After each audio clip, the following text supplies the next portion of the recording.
মতেতো তেনেকুৱা অৱস্থাত আমিও নিজেও আচলতে ইমান গম পোৱা নাছিলোঁ যে এনেকুৱা ধৰণৰ হ'ব বুলি। প্ৰথম অৱস্থাত চব ঠিকেই দেখিছিলোঁ।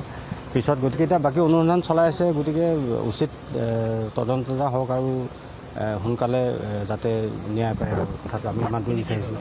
সিদ্ধাৰ্থে আগতেও আপোনালোকৰ লগতো কিবা এনেকুৱা কৰিছিলে? নাই আমাৰ লগত তেনেকুৱা ব্যৱহাৰ আমাৰ লগতো ঠিকেই। আমি যিহেতু মোৰ বয়সতো তেওঁলোতকৈ বহুত যথেষ্ট ডাঙৰ আৰু হয় ষ্টেজত কেতিয়াবা জুবিনদাক লগ কৰিবলৈ আহিলে অকণমান দুৰ্ব্যৱহাৰ কৰাটো হয় বাৰু। তেনেকুৱা ধৰণৰ আমি ষ্টেজতহে আচলতে লগ পাওঁ বেছিভাগ সময়। নাই পইচাৰ কথাটো আমি একদম সোমোৱা নাছিলোঁ।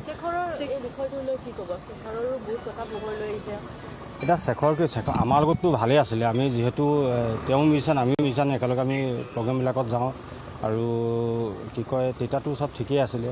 আৰু যিহেতু আমি অকল আমি বাকী যিমানকেইজন মিউজিচিয়ান আছিলোঁ আমি চব ষ্টেজতহে আচলতে লগ পাওঁ আৰু কেতিয়াবা কিবা ৰেকৰ্ডিঙৰ সংক্ৰান্তত গ'লেহে কথা পতা হয় বা বাকী তেনেকুৱা ভিতৰুৱা কিমান আৰু ইমান নাজানো আৰু। হয় ভিডিঅ' দেখা মতেতো হয় সেইটো মাতিব নালাগিছিলে বাৰু। তেওঁলোকে অলপ সেই মুহূৰ্তটোত অলপ অৱহেলা আমি দেখিছোঁ বাৰু।